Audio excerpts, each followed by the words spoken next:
Merci Jésus. Tu vas prêcher avec moi? Amen. Alléluia. Je vous salue dans le nom merveilleux et puissant de notre Seigneur Jésus. Ah, donne-moi un bon amen. Bien-aimés, vous savez, en passant, vous avez le bonjour de nos pasteurs. Je leur ai parlé ce matin et ils étaient, comment ça se passe à l'église? Est-ce que le peuple de Dieu vient? Laisse-moi te dire, tu es béni, toi, qui as décidé d'être là. C'est malheureux de constater que certaines personnes décident de prendre congé après avoir jeûné en décembre. Ils prennent congé de Dieu.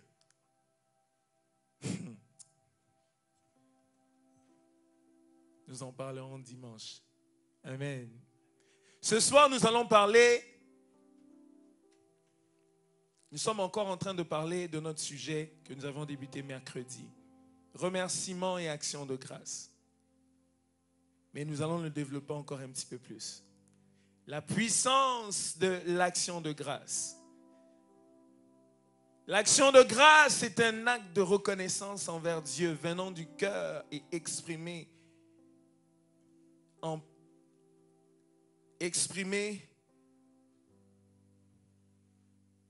que ce soit par un sacrifice, par une offrande ou même par une action quelconque que tu poses pour Dieu. Bien-aimé, c'est important que nous comprenions que, laisse-moi te dire, que tu sois en mesure de te tenir sur tes deux jambes. Ceux qui travaillent dans le milieu hospitalier comprennent de quoi je parle. Des gens qui ont étudié plus que toi et moi. Des gens qui ont des comptes bancaires garnis, bien garnis même, mais qui sont là aujourd'hui alités. Et leur argent, leur connaissance, et même leur renommée, des gens qui sont connus, des écrivains, des docteurs, des médecins, mais qui se retrouvent là, alités. Et j'en passe. Est-ce que toi et moi, nous avons plus mérité que ceux-là? Peut-être même que parmi eux, il y en a qui font des actions, qui posent des actions pour lesquelles Dieu les bénit. Parce que Dieu ne bénit pas que les chrétiens. Dieu bénit tout le monde. Tel que la Bible dit, il fait lever le soleil pour les bons et les méchants. C'est ce que notre Dieu fait. Mais Dieu, dans sa grâce, il a voulu que toi et moi, nous ne soyons pas loin, nous ne soyons pas dehors, mais nous soyons ici. Il y en a qui vont naître et qui vont mourir sans avoir eu la grâce que toi et moi nous avons eue. Même de mettre les pieds dans une église et avoir eu à entendre parler de Jésus. La preuve, même ceux de l'Ancien Testament, ils sont morts. Ils n'ont pas connu Jésus. Beaucoup étaient là dans l'attente du Messie. Ils aspiraient à le voir, à le rencontrer, à entendre parler de lui, à l'écouter. Et nous, aujourd'hui, nous écoutons Jésus au travers de sa parole. Parce qu'il est venu pour faire ce travail. Nous avons l'habitude de prendre pour acquis ce que Dieu fait pour nous. Amen. Et c'est vraiment dommage. Comme je disais, le Seigneur nous a tellement aimés, il nous a fait des faveurs et il nous en fera encore. Je pensais que tu allais me donner un bon amen. Je suis en train de te dire, non seulement il l'a fait, mais il va continuer encore à le faire. Pourquoi? Parce qu'il, bien aimé, Dieu n'a pas commencé à nous aimer parce que nous avons décidé de l'aimer. Il nous aimait, nous n'existions même pas. Quand il pose la question à Job, tu penses que toi tu es intelligent? Alors moi je veux t'interroger, tu vas me répondre. Où étais-tu avant d'être dans le sein de ta mère? Tu étais où? Est-ce que tu peux répondre à cette question? C'est pour nous montrer que Dieu, tout ce qu'il demande, c'est notre amour. Parce que lui, il est le premier à nous avoir aimés. Il n'y a rien que nous, en tant qu'humains, que nous puissions faire pour le pousser à nous aimer. Il n'y en a pas. Parce que s'il fallait que chacun d'entre nous puisse faire que Dieu puisse nous aimer au travers des actions et des choses que nous posons, il y a beaucoup qui ne seraient pas dans le Seigneur.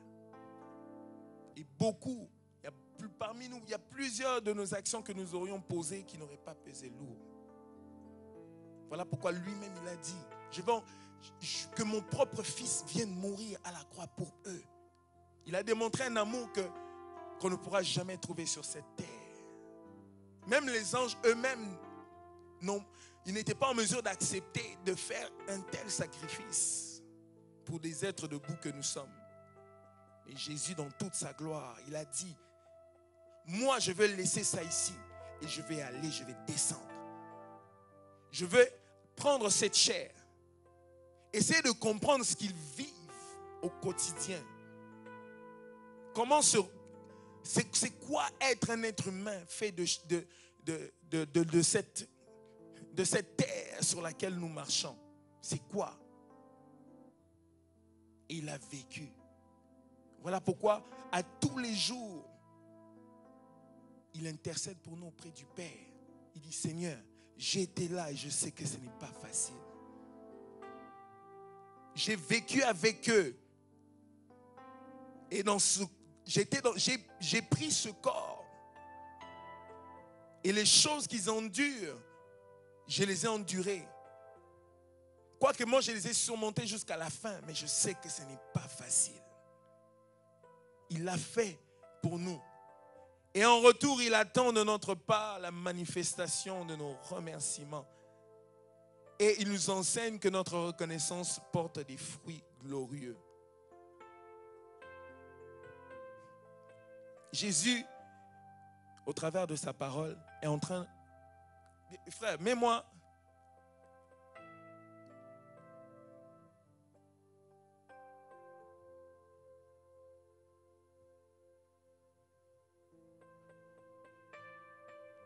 Alléluia. Nous sommes dans Luc 25. Nous allons lire au nom de Jésus. Alors Jésus leur dit, ô hommes sans intelligence et dont le cœur est lent à croire tout ce qu'ont dit les prophètes, ne fallait-il pas que le Christ souffrit ces choses et qu'il entrât dans sa gloire? Et commençant par Moïse et par tous les prophètes, il leur expliqua dans toutes les Écritures ce qui le concernait. Là, Jésus était en train de parler aux disciples de lui-même. Et ils n'étaient même pas conscients que c'était le Christ qui leur parlait. Lorsqu'ils furent près du village où ils allaient, il parut vouloir aller plus loin.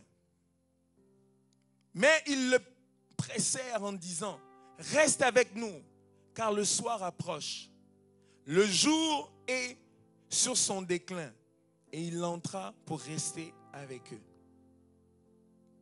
Pendant qu'il était à table avec eux, il prit le pain. Et après avoir rendu grâce, retenez, soulignez, rendu grâce, il rompit le pain et leur donna. Reviens sur le verset précédent. Le Christ lui-même, qui est fils de Dieu et Dieu, a pris la peine de faire quoi? De rendre grâce. Lui qui était Dieu, mais il a pris la peine de rendre grâce. Ça veut dire qu'il était en train de nous donner l'exemple qu'en toute chose, il faut qu'on sache rendre grâce à Dieu pour tout ce qu'il fait. Parce qu'il est d'abord le commencement. C'est d'abord Dieu avant toute autre chose. Ça veut dire, ce que nous sommes, c'est Dieu. Ce que nous avons, c'est Dieu. Et ce que nous n'avons pas, c'est Dieu. Je pense qu'on ne comprend pas.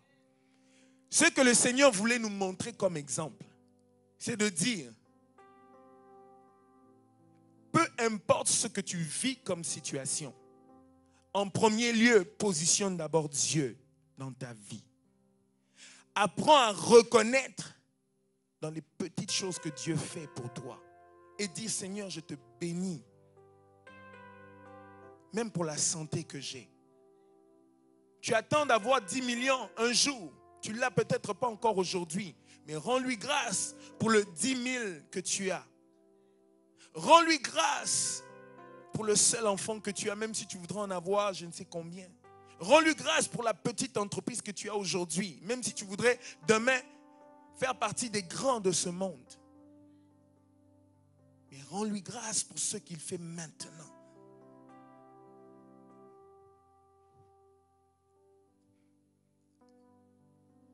Bien-aimé, poursuis. Alors, quand il a rendu grâce, écoutez ce que la Bible nous dit. Alors leurs yeux fit quoi? S'ouvrir. Et ils le reconnurent. Mais il disparut devant eux. Ça veut dire qu'il a fait quelque chose qui leur a fait réaliser que c'était le Christ. Et pourtant, il marchait avec eux. Le fait d'avoir pris la peine de rendre grâce leur a ouvert les yeux. Pour réaliser, ils ont dit, mais c'est vrai, on marchait avec lui.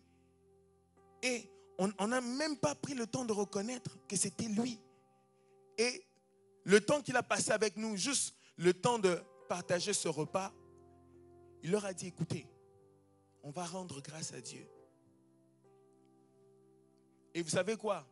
Après cela, juste dans le Nouveau Testament, le mot rendre grâce, action de grâce est répété 71 fois dans le Nouveau Testament.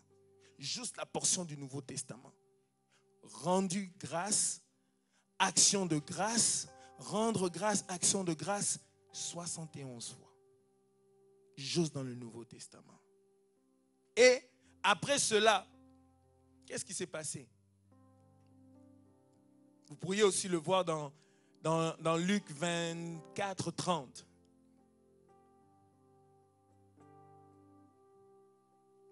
Comme je disais,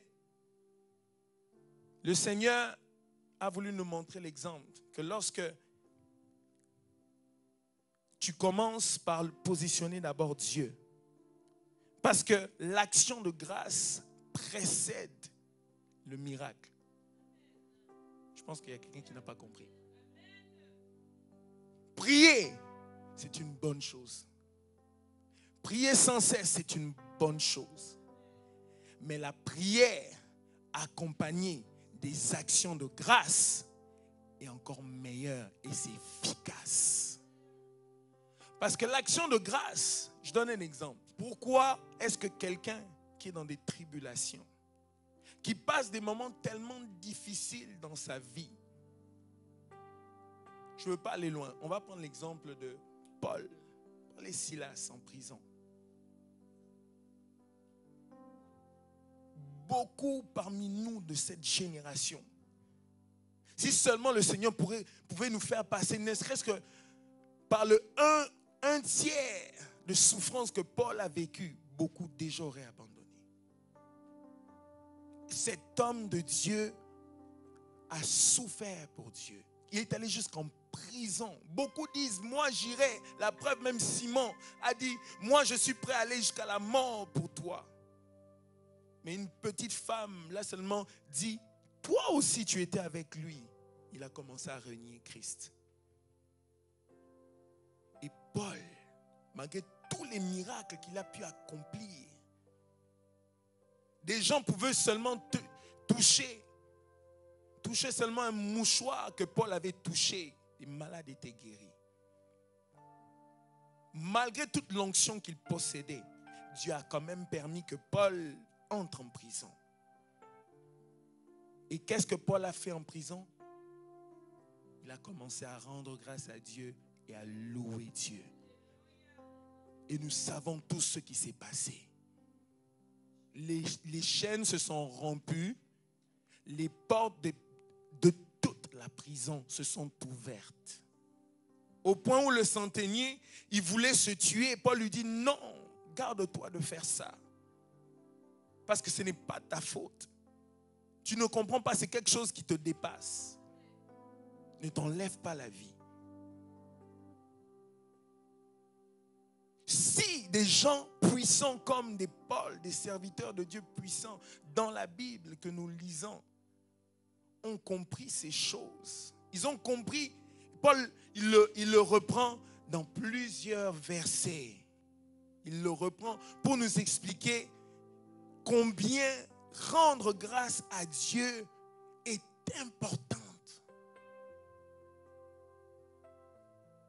Nous passons trop de temps avec des doléances devant Dieu, à dire, ah Seigneur, pourquoi tu ne m'as pas donné ça? La preuve, je vais juste donner juste un petit exemple. Même lorsqu'on est en prière ici, vous allez le remarquer. Lorsqu'on dit, maintenant on va commencer à prier, on va chasser les démons. Les gens haussent leur voix parce qu'il s'agit de chasser les démons lorsqu'il s'agit de prier pour eux. Mais lorsqu'on dit, rendons, et ils sont prêts à prendre même 30 minutes, 1 heure, même 3 heures, à prier, à demander des doléances sur des doléances, à chasser des démons. Mais pour s'asseoir 5 minutes, pour dire à Dieu merci, on trouve ça long. Pourquoi? Parce qu'on prend la peine de s'asseoir et de dire, ah Seigneur, la voiture que je t'ai demandée, tu ne m'as pas encore donnée. Comment je peux te rendre grâce? L'enfant que j'ai demandé, je ne l'ai pas encore eu. Comment puis-je te louer? Mes études, je ne les ai pas encore finies. Le mariage que j'ai demandé, je ne l'ai pas encore. Je n'ai pas encore mon diplôme. Les papiers, je ne les ai pas encore. Mais tous ceux qui ont rendu grâce à Dieu, peu importe ce qu'ils vivaient, ont vu le miracle de Dieu. Retenez bien ceci. L'action de grâce précède le miracle de Dieu. Tu veux voir le miracle de Dieu dans ta vie? Apprends à rendre grâce à Dieu. Qu'importe ce que tu vis. Ce n'est pas moi qui le dis, c'est la parole de Dieu.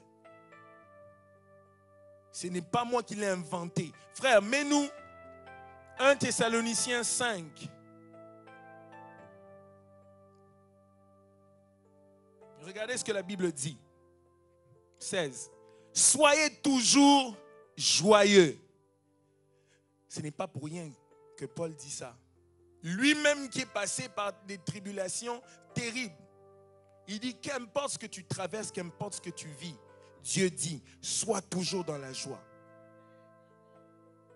Il ne dit pas, choisis d'être dans la joie quand tout va bien. Parce que l'erreur que nous commettons souvent, c'est que quand tout va bien dans notre vie, je donne la preuve, regardez, cette salle était bondée ici en décembre.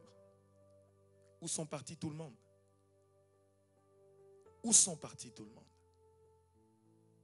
Il y en a qui ont dit, bon, moi j'ai demandé, puis je pense que c'est bon, je peux me reposer présentement. Mais le diable, lui, ne se repose pas. Le diable ne se repose pas.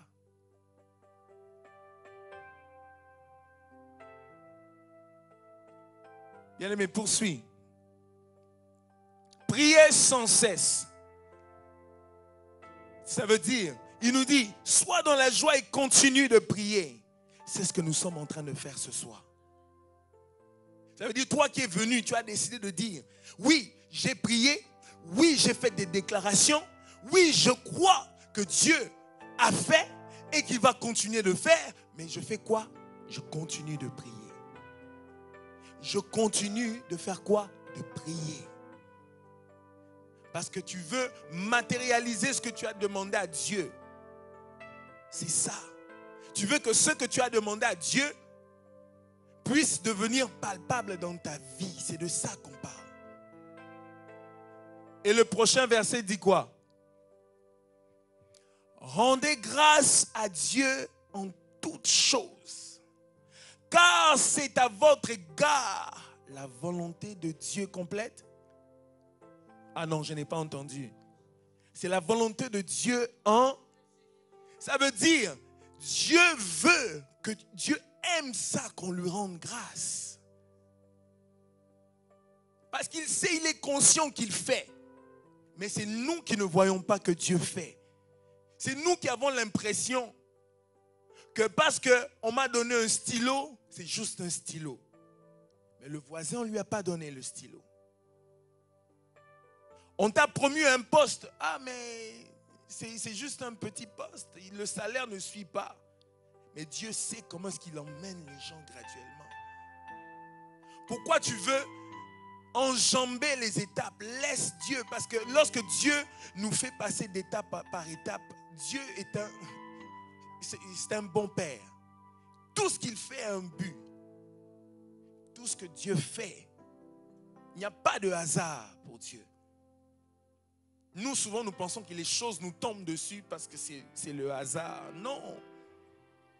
Et même ce langage-là ne devait se trouver même pas parmi les chrétiens. Parce que pour nous, il n'y a pas de hasard. Ce que nous recevons, c'est ce que Dieu nous donne. C'est la grâce qu'il nous fait à tous les jours. Voilà pourquoi à chaque jour que Dieu me permet de vivre, je dois apprendre à rendre grâce. Pour lui dire, Seigneur, je n'ai peut-être pas encore le montant d'argent que je t'ai demandé, mais j'attends encore. Je reste en prière. Je reste dans la joie. Cela ne va pas venir ôter ma joie parce que je ne l'ai pas encore obtenu. Parce que je sais que ce n'est pas ça qui va te limiter. La Bible dit quoi? L'or et l'argent lui appartiennent. De quoi aurais-je peur? Je disais que lorsque tout va bien, c'est le moment de s'accrocher encore, mais beaucoup commettent l'erreur de dire que tout marche, mes affaires fonctionnent, pourquoi est-ce que je vais aller à l'église? Erreur. Je n'ai pas entendu, répète après moi. Erreur. Pourquoi? Parce que c'est justement là que le diable va dire, il a pris une pause, alors on va attaquer. Parce que le Seigneur nous a donné les armes. La prière, action de grâce, la foi, la persévérance. C'est ça ce que le Seigneur nous a donné. Et bien aimé, ce n'est pas pour rien que Dieu dit, là où 2 ou 3 sont réunis, il est là. Parce que Dieu sait que si tu décides de rester chez toi 1 mois sans venir au culte, ton langage va commencer à changer. Ta foi là même va descendre comme ça, plus bas que terre. Et du jour au lendemain, lorsque une situation donnée va se présenter devant toi, tu vas dire, est-ce que ce Dieu là même vraiment, il peut vraiment guérir du sida? Mais tu sais que tu as entendu des témoignages des gens qui étaient atteints du sida que Dieu a guéri. Et là tu vas commencer à mettre ça en doute. Ce n'est pas pour rien que Dieu dit qu'on doit rester ensemble. Parce que ta flamme avec ma flamme et la flamme de l'autre fait qu'on reste debout. On reste éveillé, vigilant. Parce que le diable fait quoi? Il rôde. Il attend le moment propice où tu vas dire, je prends un break. Juste pour vous dire, moi-même qui vous parle là, j'avais déjà planifié, calculé. Je disais, et je le répétais même souvent, je pense même les gens du multimédia, ils m'ont déjà entendu, même les gens de la chorale, je disais, quand on finit seulement le 31 seulement, je pense que je vais prendre quelques jours. Le Seigneur me regardait et il dit, la semaine qui va suivre là même, c'est toi là même qu'on va voir devant. Je vous dis, j'étais tellement surpris, j'ai dit, Seigneur. Je me suis assis, j'ai dit, Seigneur. Je voulais même me reposer un peu. Même si vous m'entendez chanter, ou même quand je vous parle là, vous sentez que ma voix est encore un peu affectée. Mais j'ai dit quoi?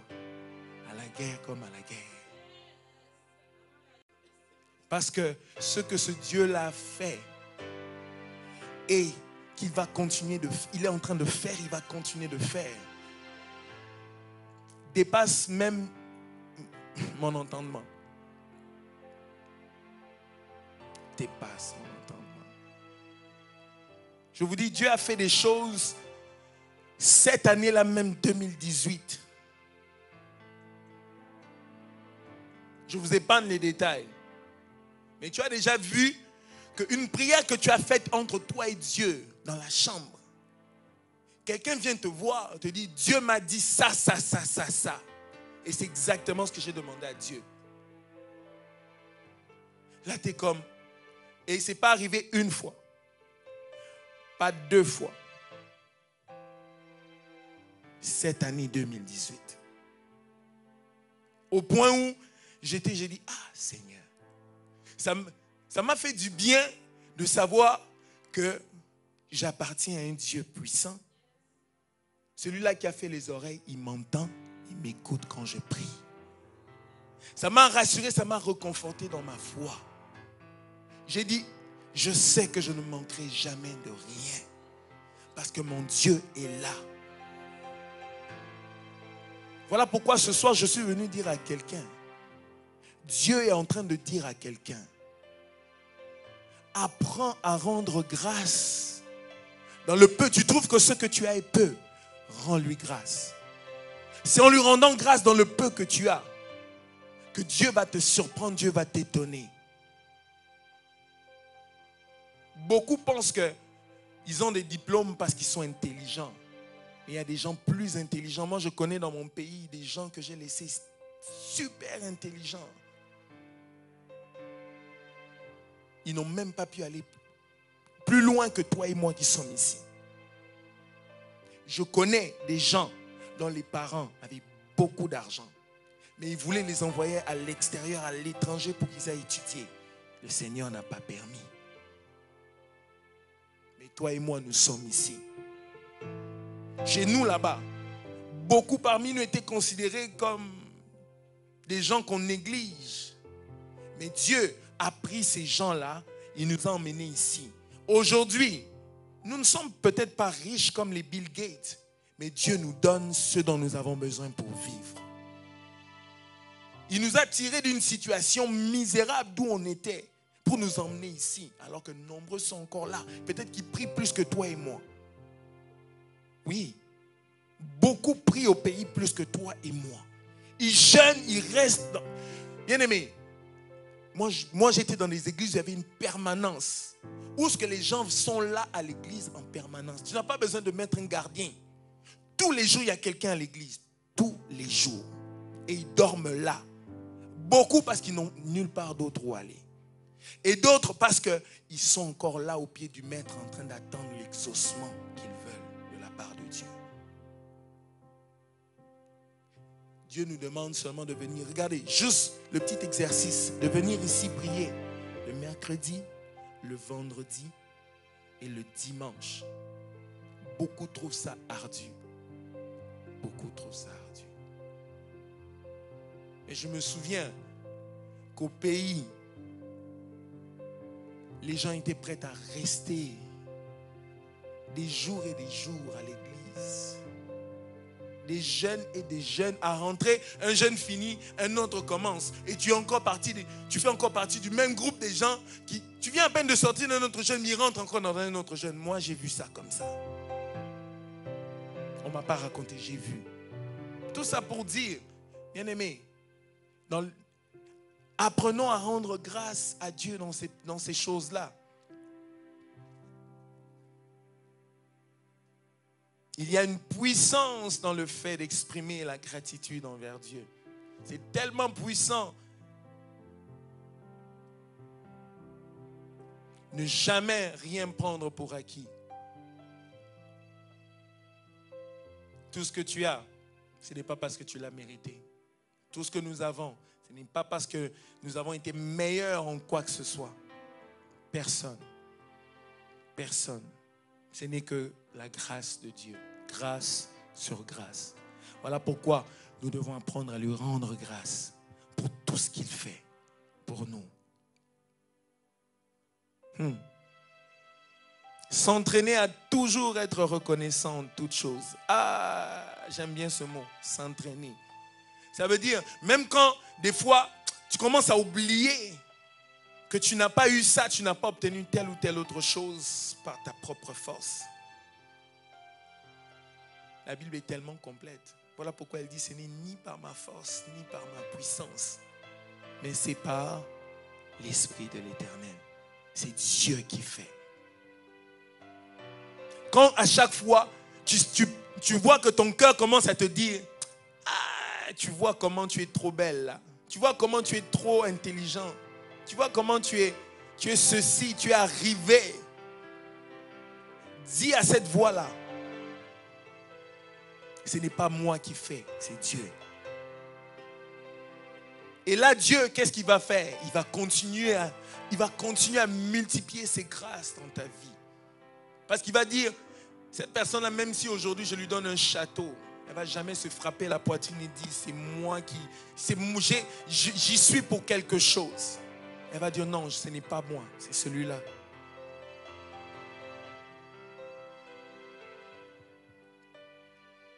Apprendre à remercier Dieu d'abord.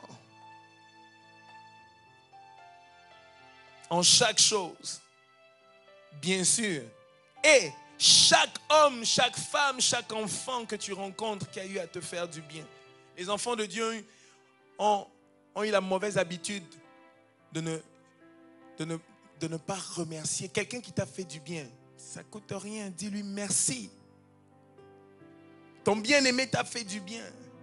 Peu importe si, selon toi, ce n'est pas un cadeau que ce n'est pas quelque chose que tu aurais voulu toi-même si tu avais l'argent à aller acheter. Et c'est quelque chose que quelqu'un t'a donné de bon cœur. Ça ne coûte absolument rien. De dire merci. Je le vois même, c'est ce que je fais avec mes enfants. Même quand je l'envoie, j'apprends à mes enfants, moi qui suis leur père, en leur disant merci chérie. Pour qu'ils apprennent que ce n'est pas parce que je suis papa que je peux l'envoyer sans lui demander merci, sans lui dire merci. Quand elle aussi va grandir, quand mes enfants grandiront aussi, ils apprendront aussi à leurs enfants ces petites choses qui font partie du savoir-vivre. Et Dieu n'est pas contre ça. Au contraire, Dieu aime ça, qu'on soit humble, assez pour reconnaître que mon petit-fils ou ma petite-fille est une personne. Je reprends ce que souvent l'habitude, Pasteur Fortuna a souvent l'habitude de dire. Il dit, la différence entre nous et nos enfants, c'est seulement le corps. L'esprit, là, est le même. Il n'y a pas un petit esprit et un grand esprit, dépendamment du corps. C'est le même esprit. Sauf que nous sommes physiquement plus grands. C'est tout.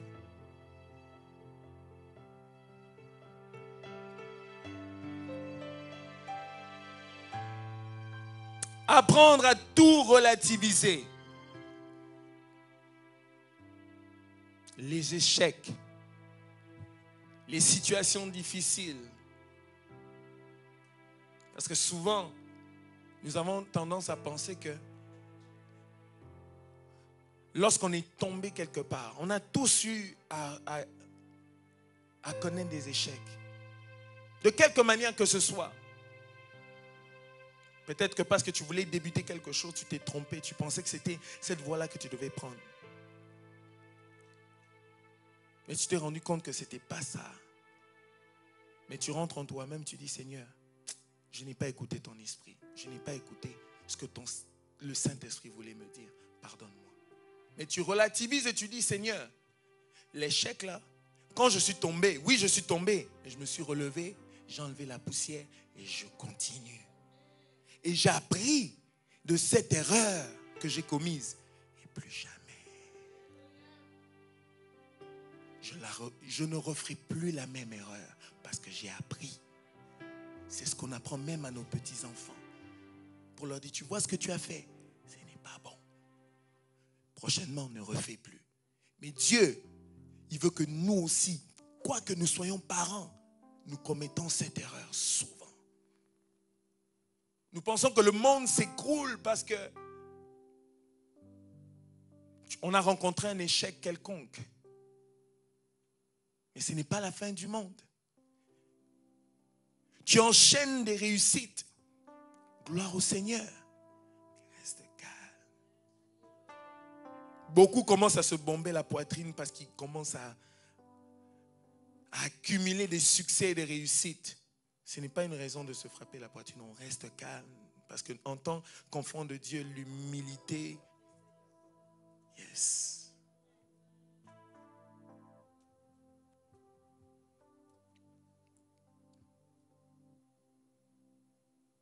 Comme je disais, apprendre même à relativiser les fausses accusations. Du jour au lendemain, tu ne comprends pas, quelqu'un commence à proférer, à dire des choses contre toi. Tu te demandes, mais ça sort d'où ça? Dieu dit, reste calme. Ne t'ébranle pas. Ça ne sert à rien d'argumenter. Ça ne sert à rien de chercher qui a dit, ça vient d'où, ça sort d'où, comment c'est arrivé. Non, tu n'es pas dans ça. Reste calme dans ta position et laisse Dieu faire. Toi, rends grâce à Dieu, dis Seigneur, je te bénis parce que tu sais pourquoi tu permets. C'est pour mon élévation. Et c'est ces mêmes personnes-là qui t'accusaient à tort et à travers, qui verront ce que Dieu va faire de toi. Dieu aime ça. Quand on le met sur un piédestal, on dit, Père, je ne suis même pas dans ce qu'il raconte, mais je te bénis parce que je sais que c'est toi qui vas laver mon nom. C'est toi qui vas me restaurer.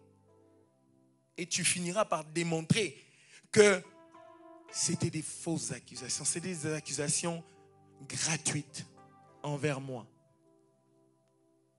Peu importe comment tu as commencé, laisse-moi te dire que tu finiras bien. Ah, je pense qu'il y en a qui n'ont pas compris. Je suis en train de dire à quelqu'un, peu importe comment tu avais commencé, parce qu'avec Dieu, vous savez, je vais vous dire une chose. Je ne me rappelle même pas comment j'ai commencé. Moi-même qui suis, je sais que c'est par là que je suis passé. Mais ça ne revient pas dans ma tête. A fortiori, quelqu'un de l'extérieur, qui ne me connaît même pas. Il ne sait pas d'où je viens. Tout ce qu'il voit, c'est ce que je suis aujourd'hui.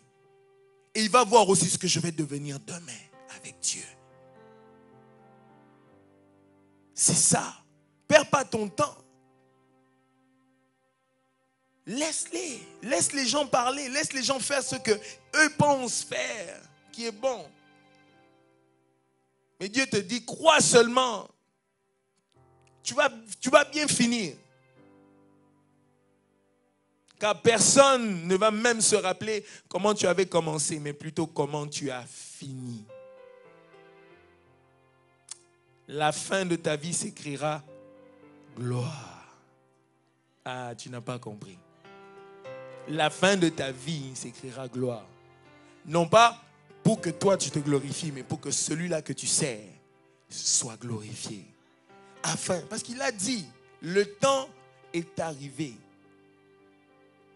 où il doit marquer la différence entre ceux qui le servent véritablement et ceux qui ne le servent pas.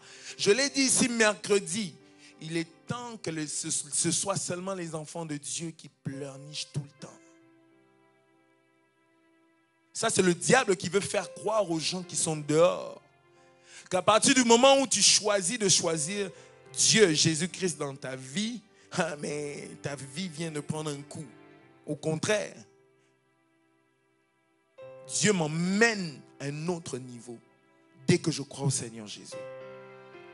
Mais le diable, tellement qu'il veut éloigner les gens de Dieu, du Seigneur Jésus, c'est ça qu'il veut, c'est ça l'image qu'il veut projeter dehors. Que être chrétien, c'est la misère, la pauvreté, c'est ça. Mais nous, pour 2019, Dieu au travers de nous doit manifester sa gloire. Pour finir, n'oublie jamais que la vie est un voyage. Apprends à apprécier chaque jour de ce voyage. Dieu veut que tu prennes conscience qu'il agit. Que tu prennes conscience aujourd'hui qu'il agit aujourd'hui. Tu n'as pas compris. Dieu veut que tu oublies le passé et que tu dises, là, aujourd'hui, mon Dieu qui est avec moi maintenant est en train de faire maintenant. Ça veut dire, comme il est en train d'agir maintenant, je n'ai même pas besoin de m'inquiéter demain, je vais manger quoi.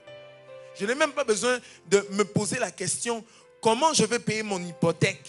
Comment je vais payer mon auto? Je n'ai pas besoin parce qu'aujourd'hui, il agit déjà. Donc, demain, lui-même, il sait je ne sais, par n'importe quel moyen, je ne sais pas comment il va s'y prendre, mais tout ce que moi je sais aujourd'hui, c'est qu'il agit. C'est ce que la parole de Dieu nous dit. Et c'est ce que Dieu veut que nous puissions retenir.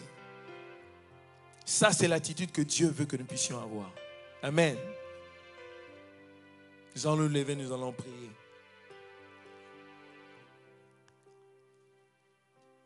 Bien-aimés, n'oublie pas.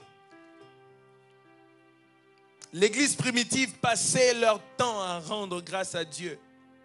Depuis que Jésus-Christ leur a montré, dans les textes que nous avons lus, tout de suite après, ils ont passé tout leur temps, à chaque fois dans tout ce qu'ils faisaient, ils commençaient à rendre grâce à Dieu. Et voilà pourquoi l'Église primitive a pu se développer rapidement. Et ça, vous pourrez voir ça dans Actes 2, 46 et 47. Et pourtant, l'Église était dans des tribulations terribles. Nous voulons voir la main de Dieu au rocher des âges. Apprenons à être des gens qui savent rendre grâce à Dieu. N'attends pas de voir le rocher des âges être devenu cette grande église, big church, pour commencer à rendre grâce à Dieu pour cette église. Je ne sais pas pour vous, mais moi, cette église est une bénédiction pour moi. Parce que c'est ici que Dieu m'a béni et il continue à me bénir. C'est ici que Dieu me fait du bien. Et je sais que là où tu es, Dieu t'a béni, Dieu t'a fait du bien en étant ici. Parce qu'il a jugé bon que tu ne sois pas ailleurs, mais que tu sois ici. Et que toi aussi, tu sois la provision de Dieu pour subvenir aux besoins de ce lieu, de cette église. Pour l'avancement de ton œuvre, de son œuvre. Pour que l'œuvre de Dieu aille en avant et que nous puissions encore attirer plus d'âmes, dépeupler l'enfer et peupler le royaume de Dieu. Voilà pourquoi nous allons prier et déclarer ce soir qu'à partir de maintenant, même si nous n'étions pas des gens qui prenaient le temps de rendre grâce à Dieu, désormais, dans cette église, nous ferons partie, à la manière, à l'instar de l'église primitive, qui depuis le jour où le Seigneur leur était apparu et qu'ils étaient aveuglés, ils ne se sont même pas rendus compte que c'était le Seigneur. Quand il a rompu le pain, en rendant grâce à Dieu, leurs yeux se sont ouverts. Qu'à partir de ce moment-là, l'Église a continué à rendre grâce à Dieu malgré les tribulations, malgré tout ce qu'ils ont pu traverser. Et nous aussi nous disons qu'importe les hauts et les bas, qu'importe ce que nous allons pouvoir rencontrer en 2019. Nous, non seulement pour nos propres vies, pour nos familles respectives, mais aussi pour cette Église. Nous serons de ceux-là qui vont rendre grâce à Dieu en toutes choses en 2019. Nous allons élever nos voix dans le nom de Jésus. Seigneur, nous te disons merci parce que nous savons que ce que nous étions hier en 2018, nous le serons à te rendre grâce en toutes choses. Parce que tu nous appelles à être de ceux-là qui apprennent à apprécier les petites choses que tu fais dans nos vies. Parce que tu es ce Dieu qui prend soin de nous dans les moindres détails. Voilà pourquoi pour 2019, nous venons déclarer et décréter que non seulement pour nos propres vies, nos vies personnelles, pour nos familles respectives, ainsi que pour cette assemblée, là où tu nous as placés, que pour 2019, nous ne serons plus de ceux-là qui pleurnichent à tout bout de champ. Nous ne serons plus de ceux-là qui se plaignent à tout bout de champ. Mais nous serons plutôt de ceux-là qui apprennent à te rendre grâce en tout et pour tout. Chaque jour de notre vie, tout au long de cette année que tu nous permets encore de vivre, nous serons de ceux-là qui apprendront à te louer. Car la louange et l'adoration sera notre partage. Parce que tu nous apprends à être, tu veux que nous soyons de ceux-là qui doivent toujours être joyeux. Tu veux que nous soyons de ceux-là qui prient sans cesse, tout en rendant grâce, en te rendant grâce en toutes choses, afin que nos prières soient efficaces, afin que nos prières puissent obtenir leur exaucement. Parce que tu nous as appris que l'action de grâce précède le miracle. L'action de grâce précède le surnaturel, l'intervention divine venant de toi, Seigneur. Voilà pourquoi nous te bénissons, Seigneur.